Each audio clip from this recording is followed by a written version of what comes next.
Hi everyone, in front of me I've got NOKIA G42 and let me share with you how to change video resolution on this device. So let's start with opening the camera app.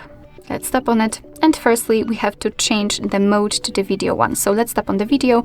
If you can see the red dot, red dot inside the shutter button, you're on the video mode. Now we have to tap on more in the left upper corner, and as you can see here we've got two different options which are connected with the resolution, and the only difference between them are the frames per second. So currently we've got the 30 frames per second, and all you have to do, and all you can do basically, is to tap on this option next to it with 60 frames per second. As you can see, it is highlighted, which simply means that from now on your device will record the videos in chosen resolution.